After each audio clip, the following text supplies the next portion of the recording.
So this is fucking important what I'm going to say. I do just did this episode and I was quite thinking about it after and quite till the end. I was just thinking about if I actually should upload it because there's actually some content in it and some thoughts in it that I'm actually not supporting.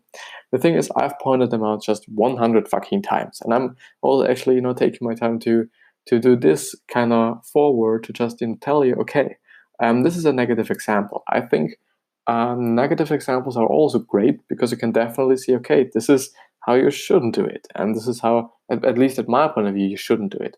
The thing is, the book, what was it called actually? I do not know. But the thing is, this book actually consists of two parts. The first part is what I was reading today actually, or what I was going through today, and which is actually about the tactics you shouldn't necessarily do. Therefore, I'm just pretty much forced to do this to actually say again, okay, please don't do this. The second part of this book will actually be about why you shouldn't actually do this and why this is actually something that maybe was done some time ago, but isn't just up to date right now. And yeah, but have fun listening. I hope you just understand it. Yeah. I'm quite, this is a very, very bad gut feeling that I'm having or quite having. So therefore, this is just very important to me. So this is the self-development with tactics book.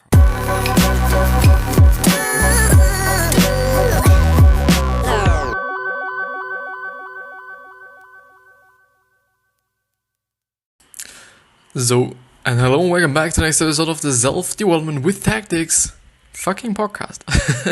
And I'm pretty fucking pumped to be here again. And as you can see, and you probably does that make it? Yeah, it does. Makes it a lot better. And now, as you can see in the background, we will go again through what is it called actually?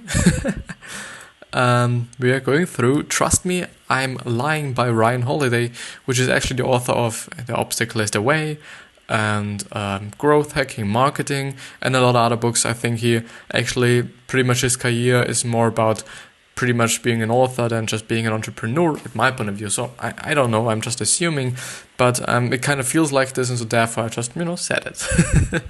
And yeah, we will go through this one. We're actually quite nearly through the first section. So if you remember the last episode, so there are actually 2 episodes now, this is the second one, and I think we will go through this whole book in today's episode as well. So I guess and hope so, because I do not just want to kind of be talking about it longer, not because it's a bad book or such thing, but I do just want to do as lot of things or as much different things than possible or as possible, so that you're not getting bored and I'm not getting bored, and so on and so on. So therefore I think we'll just go ahead with killer headlines. First impressions are everything. We know this, and Ryan explains that headlines are a blog's version of a first impression. The goal with any headline is to encourage as many clicks as possible, help bloggers nail the headlines, and you can guarantee traffic to your content. And it's not worth publishing information that doesn't translate into an effective and clickable headline. To really recap it again, this is actually a book that's kind of sectioned into 2 parts. The first part is actually about, the tactics and, what he's actually talking about and what you can do with his tactics or what he's just explaining. But I do just have to turn on the light so that the background is a little bit lighter. I think this actually is...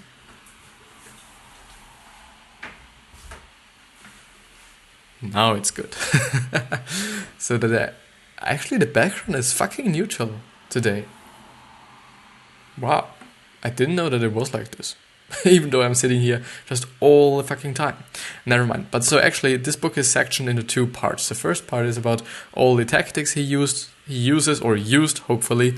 And the second part is actually about what these techniques, what he was using or is using, I don't know, which consequences they have. So because these tactics that he's explaining are probably, at my point of view, not such things that I would suggest, because they're actually just being shit to your audience and to other people's audience because you just want to make money. And this is totally something that I would never ever suggest you to do, because if you have a product and it might actually be even a bad product, and if you just kind of force your fucking audience, or you just fuck with your audience that they buy it because you just want to sell your shitty product that you have not even just put in a lot of time, but just enough time that you can actually sell it, and you sell it to them and they just mean like, okay, it was marketed so well and a lot of people were writing about it so well, and a lot of reviews that were well. So therefore they decide to just, buy the certain product, and they're, hoping of certain things and certain features maybe this product has, or, certain things this product can do. And at the end, they just, pretty much get pissed off because they actually come to the conclusion that this fucking product is just only a piece of shit and does nothing. And this is quite, I wouldn't even say that he's primarily talking about it, but you can just some sort of translate it into that. And this is definitely not something that I would suggest you to do, because at my point of view, and this is also quite a statement that a lot of marketers did just not recently, but marketers are doing, especially Seth Godin and also Gary Vee and all these just I don't know, I would even say just new media marketers, or just in the new era. They just really are concerned about their audience and their target group, and to really solve their problems and to really give them something that they are just feeling good about buying it, and they just feel good about having it, and therefore they will actually share it as well by word of mouth, or actually also by just sharing it in terms of online sharing actually, and not go through the way of just making a controversy and just go that way. So that they piss off as much people as possible, so that they will just fucking share this share this post, so that you get as much money and as much attention as you want to. But yeah, so page views are king. I actually talked about this one before, and the one above as well. So I will go ahead with technology. So Ryan explains that the frequency in which blog posts are published doesn't translate well to long, detailed posts. Bloggers don't have the time to go into detail, nor write lengthy posts. The articles they produce are usually short snippets. Therefore, Ryan explains you can use this to your advantage. If you were looking for some promotion for a book, publishing an entire chapter on a blog would never work. The best way to get a book out there would be to produce little chunks and segments of the book in as many posts as possible. This way not only to the bloggers. Fucking sorry. So this way, not only the bloggers have an easier job, but the readers only have to digest small snippets or information, and you will have them wanting more. And this is actually true. And if you can, I would actually suggest you to do this if you're actually selling a book. The thing is about this kind of summaries, that a lot of times I will say, okay, this is definitely not something that I would suggest you to do, or that I feel good about doing, or I would feel good about doing, which was actually the case about the really first part of this book summary. I was feeling like, not like shit, but I kind of felt something in my gut. Something in my gut that just told me, okay, this is not too right. This is not right to be shared. This is not right to just give other people, because, you never know if some people just watch quite, something in the middle or whatever, so that they actually mean, okay, this is something I would suggest, that I'm, going through, that I'm just telling you to do. But, at the end, I would even say that this is only a negative example. And I think, I'm sorry, I do just remember to turn everything off. This is nothing that's bad, having a negative example and saying, okay, this is the exact way you should not do something, is also just, a way to go. But to get back to the book thought, I think this is actually a good strategy, to just, get small pieces of your book, maybe even quotes, or just, really just things that are very important, and the most important parts of not maybe the most important parts, because this would totally spoil the whole book, but just little segments, so that the people actually kind of feel like, okay, this is something that I actually just, would like to just go through. This is also something that something that I'm interested in, because the problem is a lot of times I would even say that whether the title nor the backside of the book is actually telling you what's in there. And maybe, and I'm quite feeling like this right now, maybe you're even just, opening the book when you just bought it through Amazon or whatever, and then you're like, okay, this is actually not what I wanted to read, and this is not actually what I just wanted to go through, and I even don't like the story. In terms of Amazon, maybe you, I think, are just, able to just send it back and get your money refunded. But if you just buy through or from a just regular bookstore, okay, you can just, never mind, this thought was complete shit. I just thought about, okay, might be even good so that people actually can see, okay, this is something they will enjoy and they will go through, and this is not a waste of money. But at the end, if you just buy a book in a bookstore, you will definitely go through it a little bit at least, I think even, or at least, but yeah, never mind. So that's totally fine, I just think that I talk about a few things that, might people do not understand or do not even I understand. And therefore I always try to just explain everything as much so that I'm not just explaining something in a bad way, first of all, and, people do not kind of misunderstand what I'm actually meaning. So fake it when necessary. This is definitely one that I will never suggest, but I will just, look forward what they are saying in this paragraph. So Ryan explains that bloggers are constantly trying to find the most interesting angle on any post. The angle is what helps encourage more sharing online and obviously more traffic and page views. If you can help them find this angle by making up stuff and elaborating the truth, and then go for it. Taking something small and exaggerating it is essentially in storytelling online. Ryan says, don't worry, everyone else is doing it, so you might as well too. Exactly the last sentence is the one that I would say, only because a lot of people just do some shitty thing doesn't mean that you should do it as well. And I quite feel like, okay, is this, actually just, is this actually not ironic? Pretty much, because I feel like, the author actually pretty much knows, okay, this is not something you should actually be doing, but it is working, and this is the problem. And it will always come down to, what your ethics are, what your morals are, how you feel about yourself and how you feel about what you're doing. And this is then just, a whole other chapter. A lot of people, I just, feel it. A lot of people will just do it and they will probably think that's totally fine. At my point of view, this is just unnecessary and this is just, wrong. This is not the right thing to do. It's just wrong at my point of view. But, even if you are doing this, I do give a fuck, because at my point of view, it's not the right way. But, everybody should do whatever they want, and they should feel free to even do it. But let's go on to part 2, the consequences. And this is the part that I was, from the very beginning of this book summary, just really hyped to go through, because I actually hope that he actually explains, okay, this is only ironic and this is actually not what I, meant. But the thing is, I think he actually doesn't mean it like this, but he knows that it works. He just knows that it works, and therefore he just puts it out, and maybe in a little ironic way, but let's see.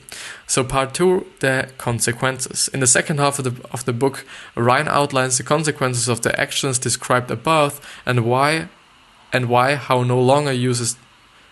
he no longer uses these techniques or tactics actually.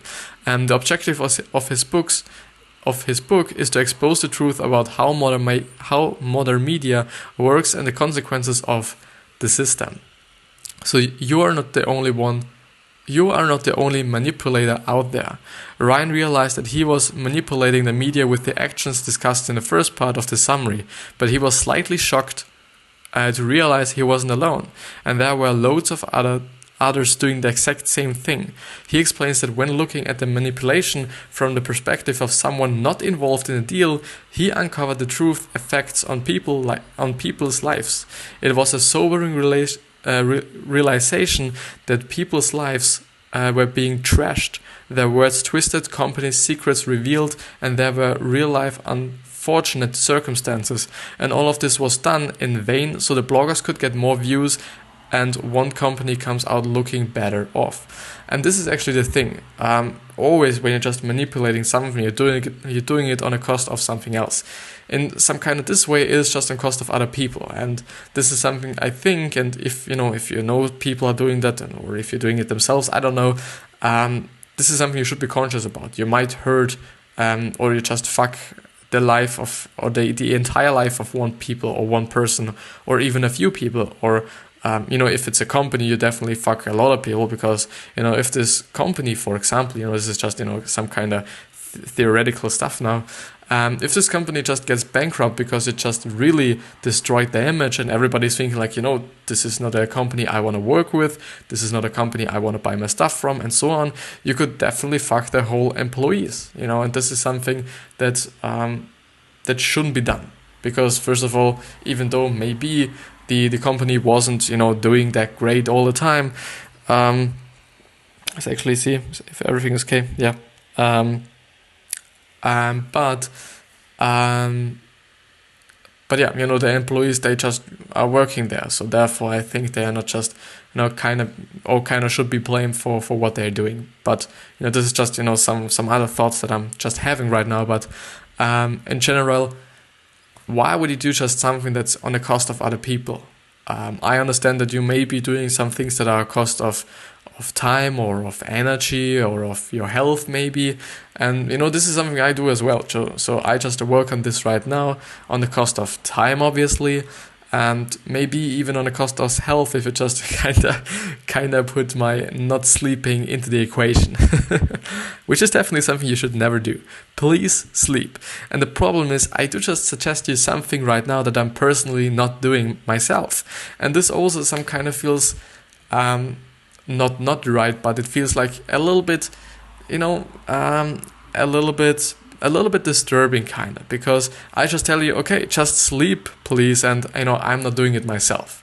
The thing is, I don't sleep that much during the week because I just want to work, and I just do work, and I just have to do the things that I'm doing right now because I've started them, and I'm just so much in that I cannot just stop.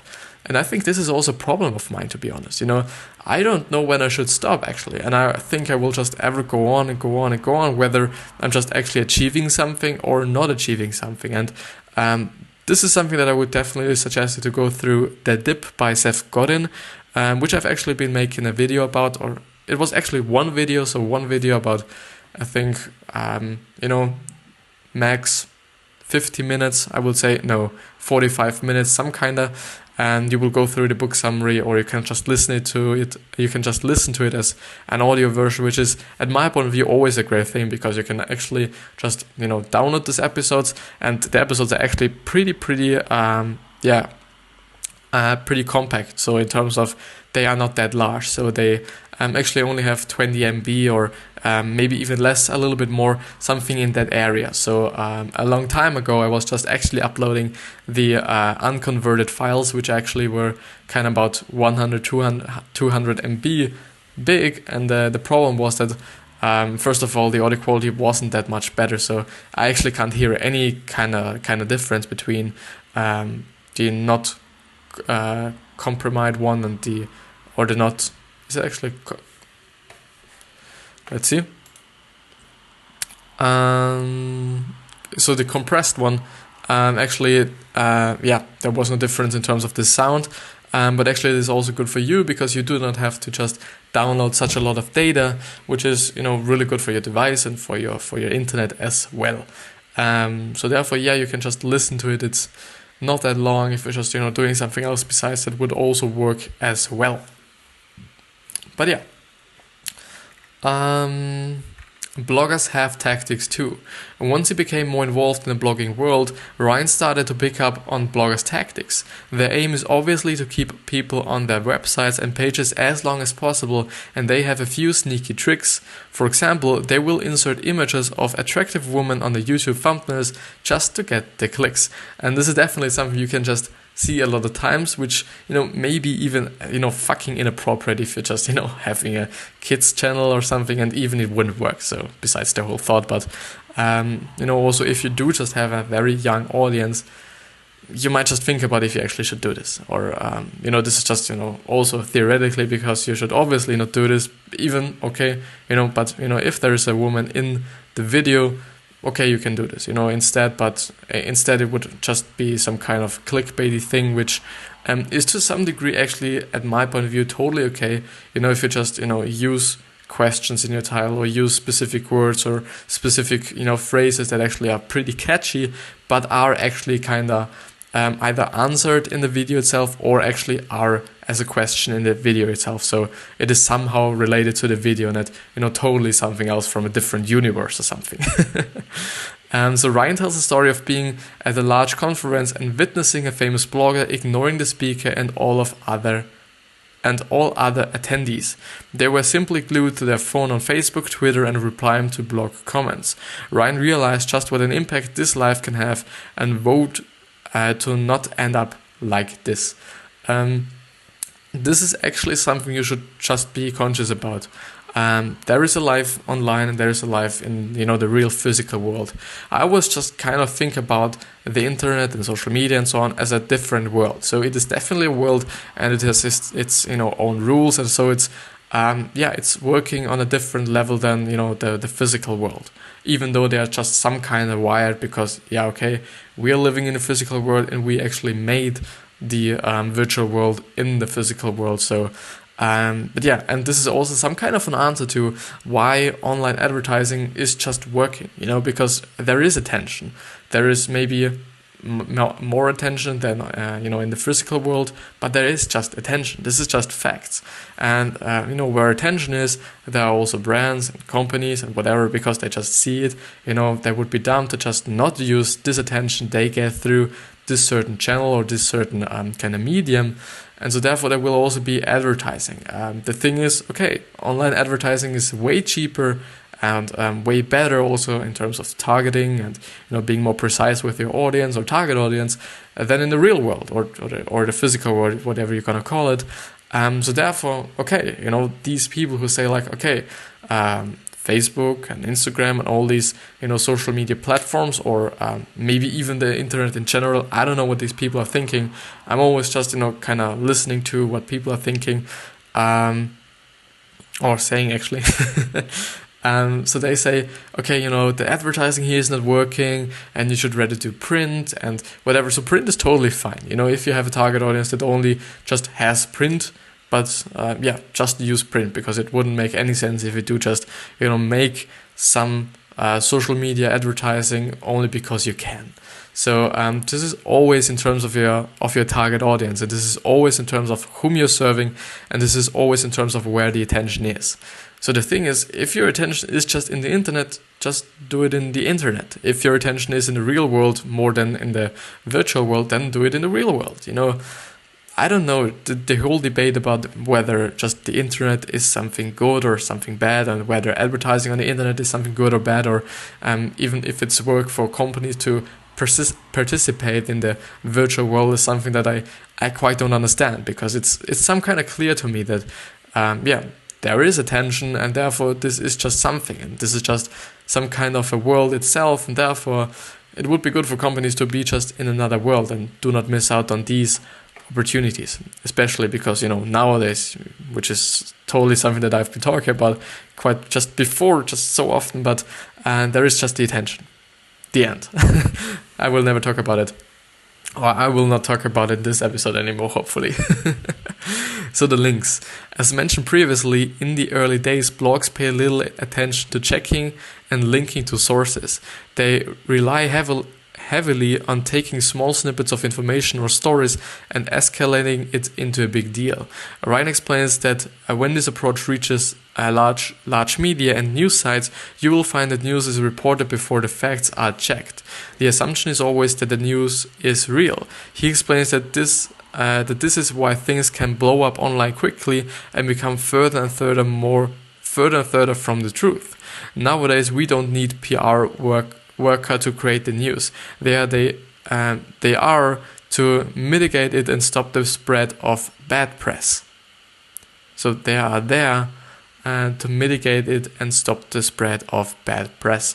And this is actually something that I'm I'm quite astonished by that. Actually, Facebook and all other platforms take it so seriously with the whole, fake news thing, and the fake, just fake information. And I think it's totally great that they do it, and it's just incredible that they, actually created an algorithm that is actually kind of just recognizing what's fake and what's not fake, and therefore just kind of deciding whether it should be banned or should not be banned. I think it's just amazing what machines and some lines of code can just do in the virtual world right now, or even in the real world in terms of robots or mechanics or whatever you're gonna call it. So publish first and check the facts later. Ryan explains that due to the tendency to prioritize publishing over fact-checking, he spends a lot of his time correcting false stories and avoiding trouble. And this takes up more of his time than creating new stories does.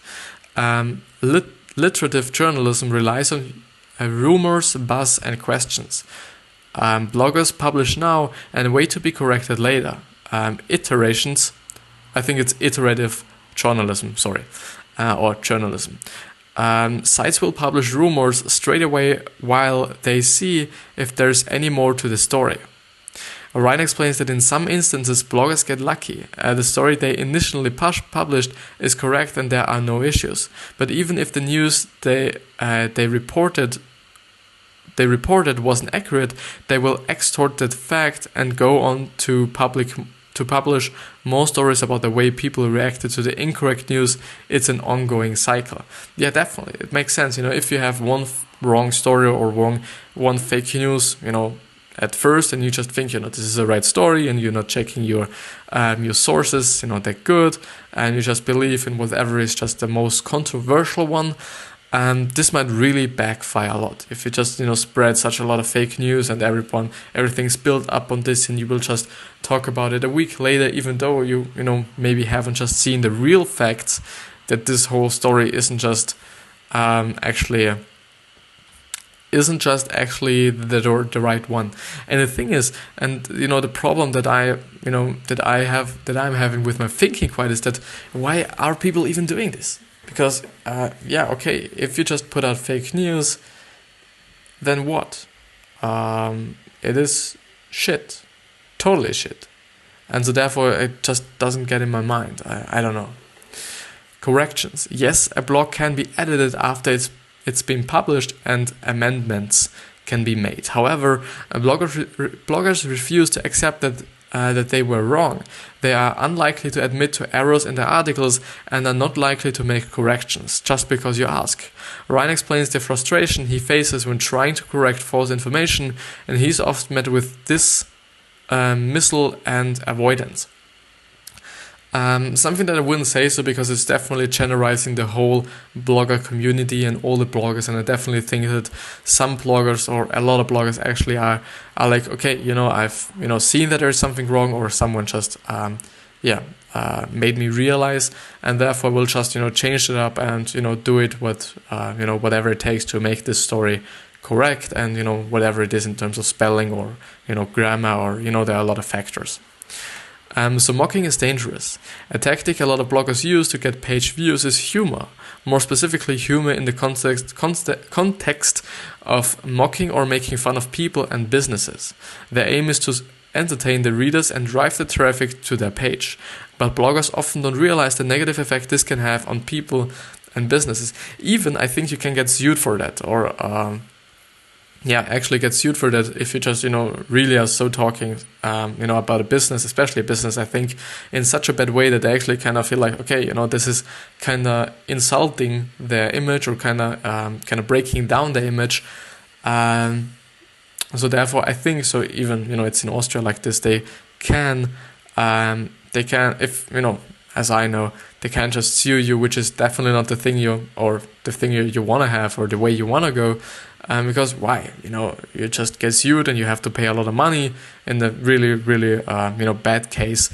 But yeah, I do just not get a lot of things that he talks about that people are actually doing, which doesn't make any sense for me. And maybe it's because that I'm not a journalist, and I do not have to have certain really crazy stories that I actually get my money, or that I actually just, kind of feel good. I don't know how they're thinking.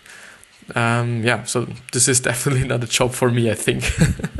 So degradation ceremonies. Moving our lives online has resulted in a whole range of online bullying. Ryan brings attention to attack blogs, smear campaigns, and anonymous tips, trolls, nasty comments, and blog wars. Anthropologists call these acts degradation ceremonies, which with the purpose of selecting an individual to ridicule. Ridicule? Yes, ridicule. Shame and affect their social status. The results of this are overwhelmingly negative. People's lives are dramatically affected by what is said about them online. Definitely something also that people should just keep a little bit more attention to, and maybe even act if they just see it, especially if it's kinda also connected to the real world, because it might be connected in the real world or to the real world, and therefore just also saying something online, everybody's quite anonymous there, and therefore everybody could basically say something, as everybody can say something bad, everybody can say something positive. Is this even the real world? Do you think, actually a good question, do you think this is even the real world?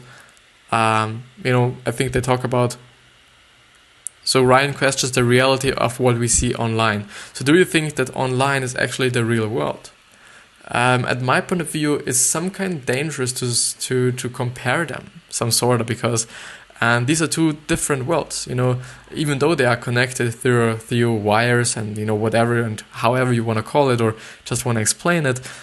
This is just another world. This is a world with new rules. All the rules that we're having in the real world are there as well, which is, definitely just, common sense, I would say. It bite me on my fucking teeth. Actually, something that happened to me quite often through maybe talking English. I don't know. What did I want to say? So I think, this is something that's pretty hard and pretty complicated to compare, because these are just quite different worlds. This is the online world and this is the physical world, and there are other rules, there are other people, and there are other just ways to engage with each other, to act quite. Maybe in the future it isn't quite that normal to insult other people online and just be a little bit more nicer. I don't know. Could be the case. So this book has illustrated how blogs speculate, rush, exaggerate, distort, and mislead in order to grab attention. What happens when this material becomes the basis for tomorrow news? When CNN uses Gawker's stories, the results. So it's Gawker. Yeah. So the result of millions of blogs fighting to be heard creates an unreality, another world between the fake and the real, where each builds on the other and they cannot be told apart. Sounds pretty fucking bad, actually. So Ryan leaves us with a couple of tips to keep in mind when reading blogs. The words leaked or official documents are probably false. It's very unlikely that you will get to see these kinds of documents online. Definitely, unless it's some kind of a whistleblower. But I think this might actually be some things that traditional media would just have get some attention or just have get some information on as well. So the term breaking in relation to news means that it's been published immediately after hearing even the tiniest snippet of news. Breaking news is based more on speculation than fact. When an article has the term we will have more news on this soon, what they really mean is that they are sitting back and waiting for more info. They aren't actually doing any fact verification nor checking their sources. Actually, these are very, very just valuable things for me, because I didn't know them, even though they make sense, and a lot of people might feel like, okay, why don't you know this? This is just something that, all people know, but yeah, I'm not knowing it, and therefore it's just worth quite a lot for me, I think. So this was actually it with this book summary. We will go through the conclusion, definitely, and the further reading and the action steps. Not in this order, but we will go through these 3 sections. So the key takeaways. Due to the pressure bloggers are under to create as much content as possible, you are in a position to take advantage of this and get them to publish exactly what you want. You can absolutely use this to your advantage. Remember to take everything published online with a grain of salt. Ryan has explained exactly how the media can be manipulated and how to fact checking and source verification is not priority. It's important to understand that everything said and published online can have lasting effects and often negative consequences. Headlines are designed to get you to follow the link and view a page. Headlines are likely going to be misleading and are often out to trick you. Then we will go to the action steps. So when you're reading articles online, try to remember the advice that Ryan has offered. Remember that fact checking is not a priority, and sometimes you could be reading completely fake information. And therefore, it's always just good to know, the source of this article, if it's kind of typed anywhere, or if it's just standing anywhere. And just to look for the company or the site you're just looking at. If it's the New York Times, I think it's New York Times actually.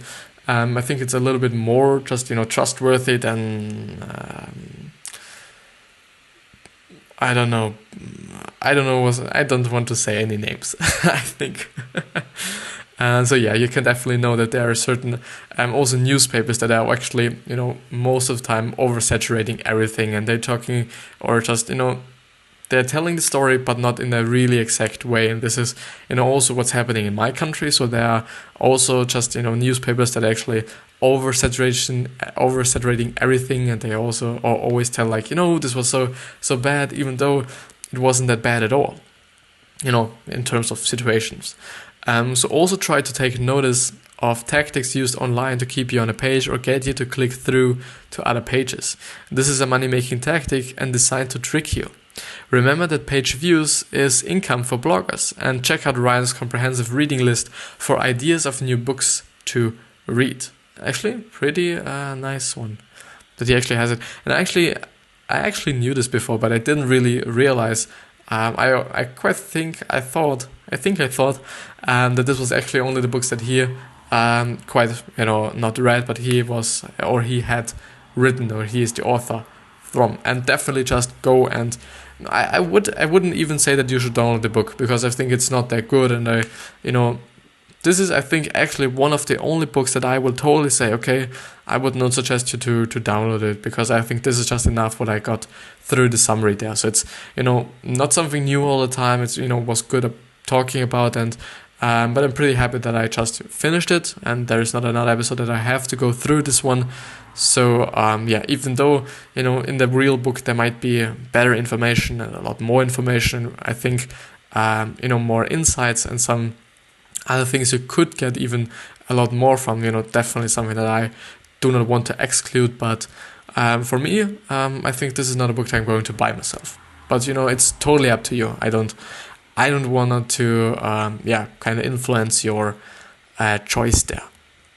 So further reading. Other reads by Ryan Holiday include Ego is the Enemy, a very complimentary continuation of From the Obstacle is the Way, that focuses on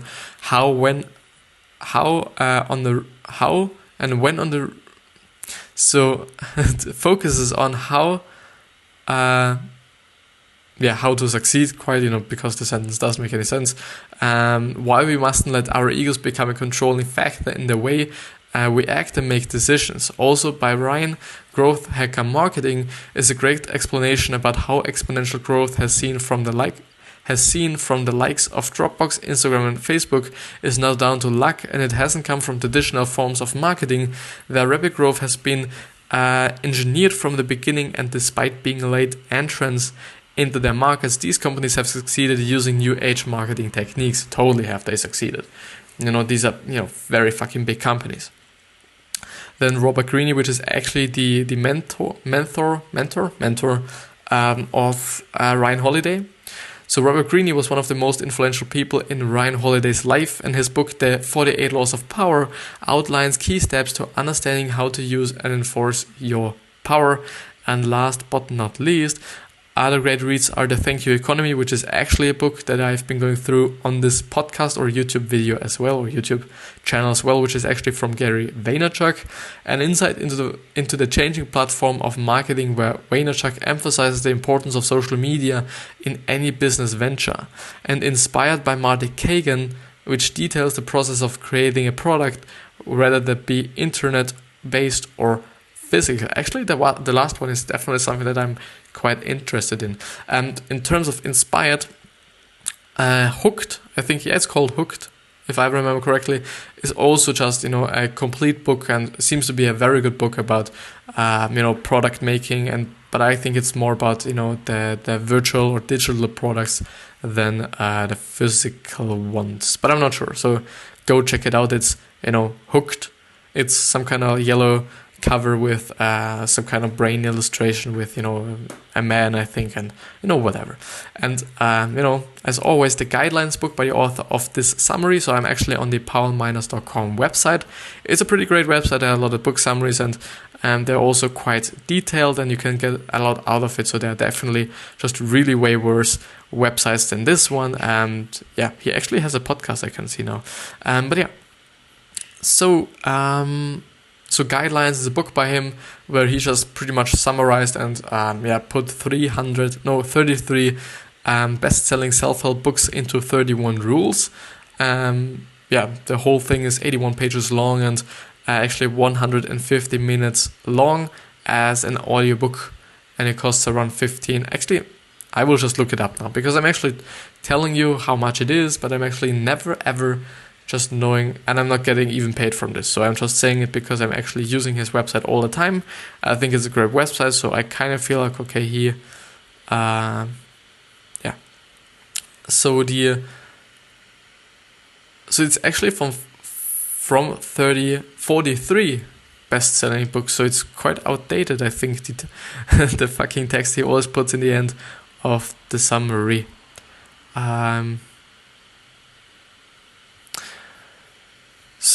Which books do you get in the video summaries? So there's actually also a video summary. Build to Last, Leaders Eat Last, Sleep Smarter, The One Thing, The Subtle Art of Not Giving a Fuck, and You Are a Badass.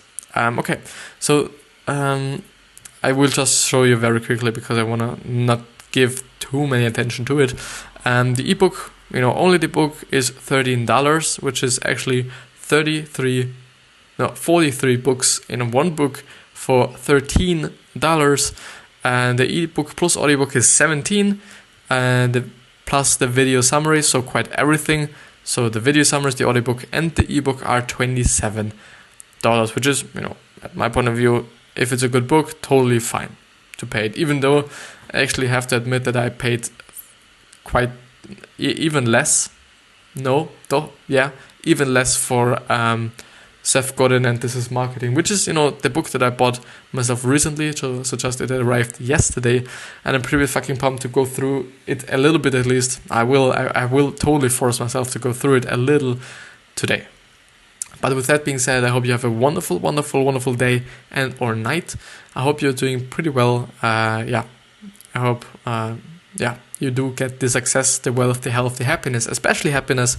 But even do not forget to just give back something, because it is important. And do not forget about your legacy. Just, remind yourself on that people will remember you in a certain way. And it always depends on how you want to be remembered. If it's, a bad way, or if you want to be remembered as a fucking asshole, or just as someone who was just really nice to be around with and just an incredible person. And with that being said, I hope you have a wonderful day or night. I said this, I know.